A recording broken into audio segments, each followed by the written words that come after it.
I said to myself, come on, let's try pleasure. Let's look for the good things in life. But I found that this too was meaningless. So I said, laughter is silly. What good does it do to seek pleasure? After much thought, I decided to cheer myself with wine, and while seeking wisdom, I clutched at foolishness.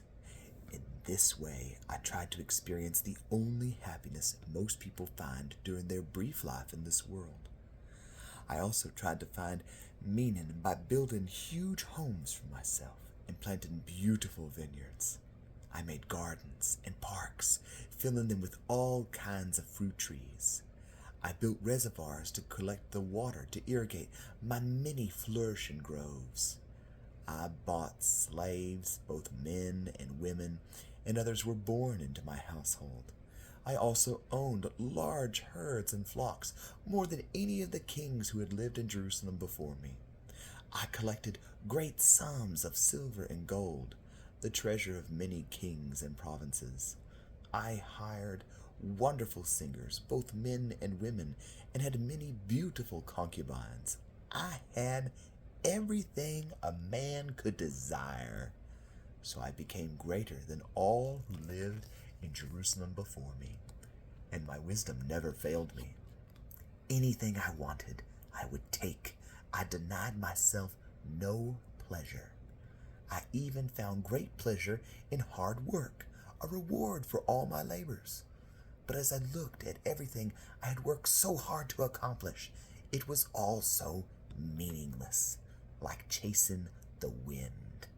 There was nothing really worthwhile anywhere. So I decided to compare wisdom with foolishness and madness, for who can do this better than I, the king? I thought wisdom is better than foolishness, just as light is better than darkness. For the wise can see where they are going, but fools walk in the dark. Yet I saw that the wise and the foolish share the same fate. Both will die. So I said to myself, since I will end up the same as the fool, what's the value of all my wisdom? This is so meaningless. For the wise and the foolish both die. The wise will not be remembered any longer than the fool.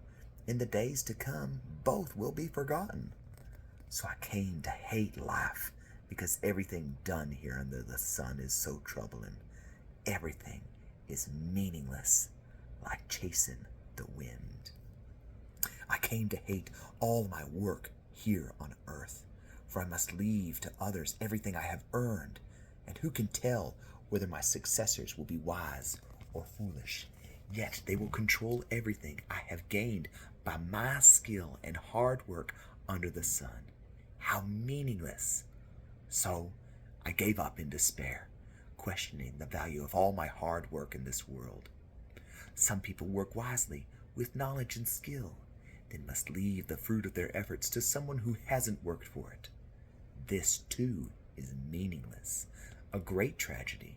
So what do people get in this life for all their hard work and anxiety? Their days of labor are filled with pain and grief.